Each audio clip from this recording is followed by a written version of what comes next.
Listen up. You're tired of chasing, aren't you? Of texting and waiting hours for a reply, of planning perfect dates and getting crumbs of attention, of bending over backwards like an emotional acrobat while she barely lifts a finger. Pay attention to what I'm about to tell you. There's a phenomenon happening right now. Men all over the world are stopping the chase. It's not laziness, it's not fear, it's pure intelligence. It's as if millions of guys woke up at the same time and realized they'd been playing a rigged game from the start. Have you ever thought about that? Imagine an oasis in the middle of the desert. People come to it naturally, thirsty, grateful. Now imagine a water vendor chasing after someone who isn't thirsty in the middle of the city. Which of the two has more value? Which of the two do people respect more? That's the metaphor for your love life right now. You've been programmed since childhood to believe a lie. The lie that you need to conquer, impress, pursue. That the man who doesn't chase is weak. That if you don't take initiative, you'll die alone. All of this is psychological manipulation from decades ago that no longer works in today's world. Do you know what happens when you chase? You become a commodity, a cheap product, disposable. Your energy becomes currency. In an inflated market, where everyone offers the same thing, desperate attention, free validation, unlimited time, and then you come home exhausted, frustrated, questioning your own worth. You spent time, money, emotional energy. For what? To feed the ego of someone who barely knows your last name, to compete with 50 other guys in her DMs, to become just another number on her contact list. This is killing you inside, man. With each passing day, you lose a piece of your masculine essence. You become an emotional beggar, a trained puppy doing tricks for a biscuit. And the worst part? The more you chase, the less attractive you become. It's pure biology. The female brain is programmed to value scarcity, challenge, mystery. When you throw yourself at her feet, her internal alarm goes off. Something is wrong. If he's so available, so desperate, it's because no one else wants him. Do you see the trap? But calm down, take a deep breath, there's a way out, and it's simpler than you imagine. In fact, it's so simple that most men don't even believe it when they discover it, because we've been conditioned to believe that everything in life has to be difficult, painful, conquered with blood and sweat. A lie. After more than 10 years studying modern male psychology, I discovered a pattern, a secret that few men apply. It's a paradigm shift so powerful that it transforms emotional beggars into human magnets. I call it the masculine magnet protocol. It's a 3-pillar system that rebuilds your masculine energy from scratch. No games, no manipulation, no desperate chasing. Just recalibrating your internal value so that you attract naturally like that oasis in the desert. I'm going to show you the 5 signs that you need to stop chasing right now. And for each sign, I'm going to give you the exact solution, practical, applicable today. Ready? Let's go. Number 1. You always initiate conversations. Think with me. When was the last time she texted you first? Responding to a story doesn't count. Reacting with an emoji doesn't count. I'm talking about a real message with content, showing genuine interest in knowing how you are. You don't remember, do you? This happens because you've created an addictive dynamic. She knows you'll show up. Always. Like the sun rising. Every day. Predictable, boring, worthless. The human brain doesn't value what's guaranteed. When you always initiate, you are literally training her brain to ignore you. It's Pavlovian conditioning.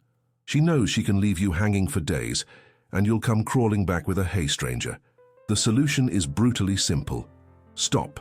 Now. Today. Delete her number from your favorites. Archive the conversation. And wait. It's not a game. It's a redefinition of value. If she has real interest, she'll notice your absence. If she doesn't, you've saved months of emotional investment in someone who never valued you. Does that make sense to you? Number 2.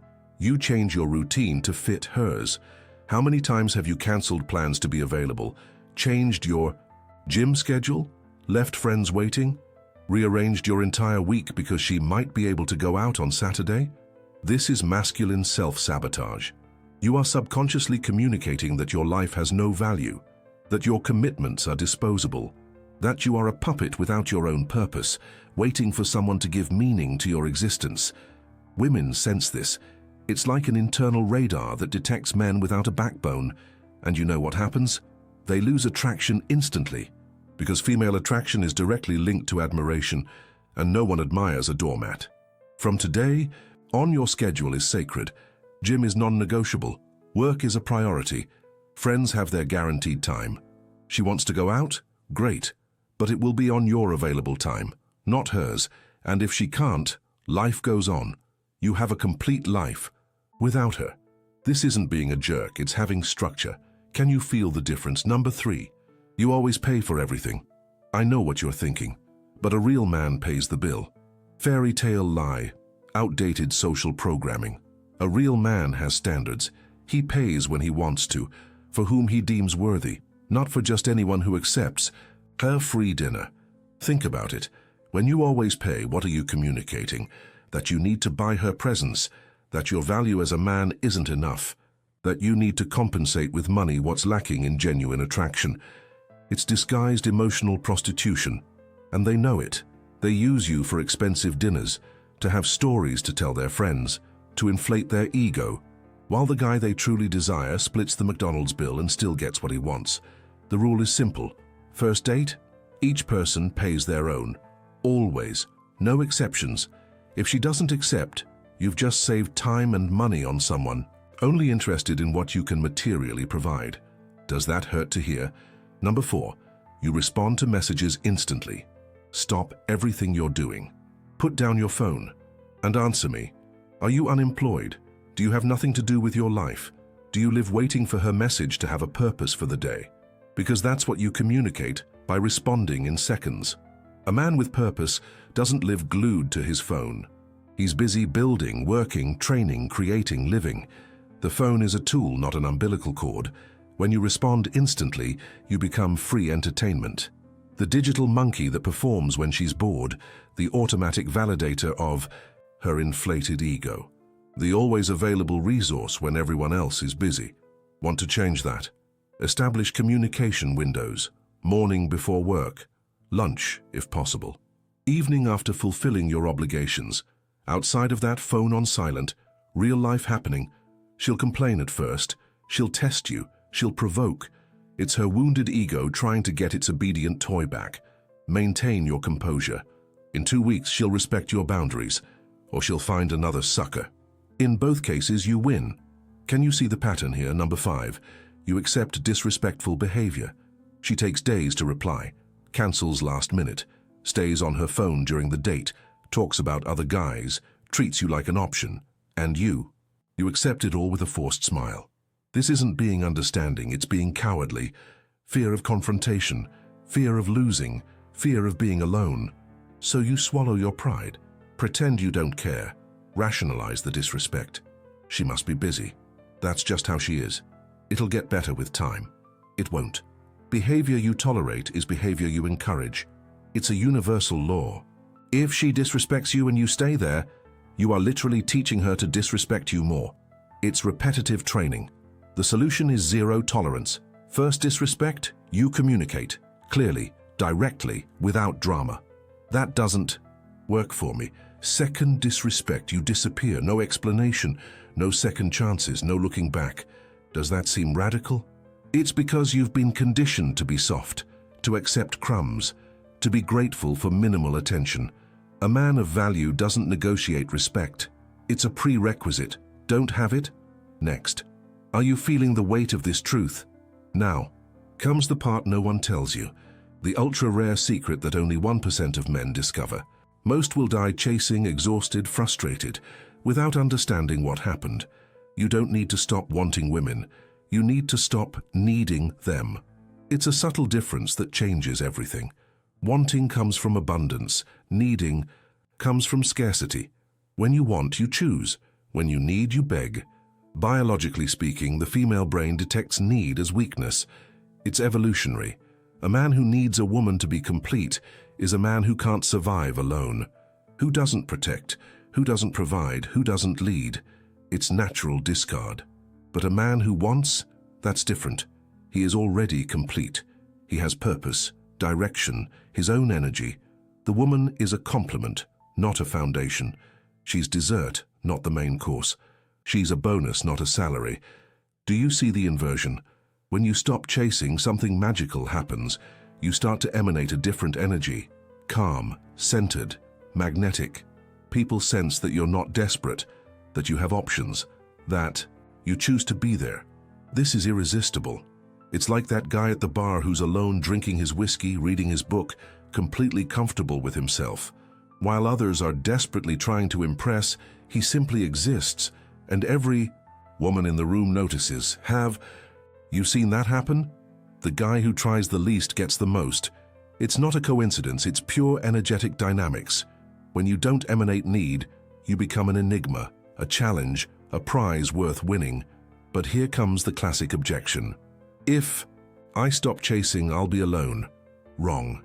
You'll become selective. A brutal difference. Alone is someone who accepts any company out of fear of emptiness. Selective is someone who prefers their own company to bad company. Do you know what happens? When you embrace solitude, you discover that she is not your enemy. She is your teacher. She teaches you who you are without masks, without performance, without the need for external approval. And when you learn to be your own best friend, you stop begging for friendship from others. Women sense this instantly. It's as if you have an invisible neon sign on your forehead. I don't need you to be happy. And that, my friend, is the most powerful aphrodisiac there is, because every woman wants to be chosen, not needed. Does that make sense now? I'm going to tell you about the complete framework. The Magnet Protocol. I mentioned before, there are 3 fundamental pillars that will rebuild your masculine energy from scratch. First pillar, internal investment. Stop investing in women and start investing in yourself. Gym every day, clean eating, regulated sleep, books, courses, skills, businesses. Every hour you would spend chasing, you invest in becoming a better man. It's simple math. The better you get, the less you need to chase. Opportunities come to you. It's the law of attraction. In action. Like attracts like. High-value man attracts high-value woman. Desperate man attracts problematic woman. Which one do you prefer to be? Second pillar. Abundance mindset. Stop thinking she's unique, special, irreplaceable. There are 7 billion people on the planet. Half are women. Millions are single. Thousands are compatible with you. Hundreds are in your city. Are you fighting for one when there are thousands? It's like dying of thirst in front of the ocean. The scarcity is in your mind, not in reality. When you internalize abundance, you stop clinging, stop suffocating, stop despairing, and they sense it. A woman wants a man who has options but chooses to stay, not a man who has no options and needs to stay. It's maximum validation of feminine value. He could have anyone, but he chose me. Can you see the power in that? Third pillar. Authentic action. Stop pretending to be someone you're not, of agreeing when you disagree, of laughing at unfunny jokes, of feigning interest in what doesn't interest you. Be yourself, radical, without filters, without masks. Will it push some away? Absolutely. The wrong ones, the incompatible ones, the ones who would never have valued you anyway, but it will attract the right ones, the ones who vibrate at your frequency, the ones who value your essence, not your performance. It's a natural filter. The more authentic you are, the faster you filter. You save time, energy, money, frustration. Only those who are truly worthwhile remain, those who accept you as you are, not as you pretend to be. Isn't that liberating? Now pay close attention to what I'm going to say. This is knowledge that few men will have access to. Most will continue in the vicious cycle, chasing, tiring, frustrating, repeating. There's a window of opportunity now. The market is changing. Women are confused, accustomed to desperate men, infinite validation, unlimited attention. When you break this pattern, you stand out instantly. It's pure competitive advantage. But it won't last forever. Soon more men will wake up. They'll stop chasing, they'll reclaim their value, and then the game changes again. Whoever wakes up first gets the advantage. Are you going to be one of them? Or are you going to keep running like a hamster on a wheel? Spending energy to stay in the same place? Feeding the ego of someone who doesn't value you? Begging for crumbs of attention? The choice is yours. But let me warn you about one thing. When you stop chasing, you'll go through a difficult phase, emotional withdrawal. Your brain, addicted to female validation, will scream. It will beg, it will rationalize, and just one text won't hurt. It will. It's a relapse, Like an alcoholic taking just one drink, you go back to the cycle, from scratch, all discipline thrown away, all progress lost. Hold on tight. It takes 90 days to completely reprogram, 3 months to kill the emotional beggar inside you, to resurrect the man of value who always existed but was suffocated. Is it worth it? Think about the man you'll be 3 months from now. Focused, centered, productive, in shape. With money in the bank because you didn't spend it on expensive dinners to impress. With energy because you didn't lose nights responding to long texts. This man attracts naturally. He doesn't need to chase. Opportunities come, women notice, value emanates, magnetic energy operates. It's applied quantum physics. You become the gravitational center, no longer the orbiting satellite. Can you visualize that? But maybe you're still resisting. This doesn't work in the real world. It works. It's working right now for millions of men who have woken up, who chose their value over external validation. They are the most fulfilled men you know, the ones you admire, who have what they want, who don't chase anything or anyone, who attract opportunities, people, abundance. It's not luck. It's energetic positioning. You can have that too. Start today, now, this very moment. Delete her number, cancel the desperate date, archive the conversation, turn off notifications, take your life back. Remember the oasis metaphor. It's time to stop being the water vendor running in the desert. Time to become the oasis. Still, centered, valuable. Let the thirsty come to you, and only quench the thirst of those who deserve it. This is real masculine power. It's not about hating women, it's about self-love. It's not about being alone, it's about being selective. It's not about not wanting a relationship. It's about wanting the right relationship. Do you understand the difference? When you stop chasing the wrong one, the right one has space to appear. It's a universal law. A vacuum attracts filling, but only when you create the vacuum. Only when you clear the space. While you're busy chasing the one who doesn't value you, the one who would value you can't reach you. You are literally sabotaging your future, blocking your blessing, closing the door to abundance. Out of fear, out of neediness, out of conditioning. Enough. Today marks the end of the desperate man, the birth of the centered man, who doesn't chase, who attracts, who chooses, who has standards, who has value, who has his own life. Women will find it strange at first. They'll test you, text you, call you, show up. It's their wounded ego trying to regain control. Don't give in.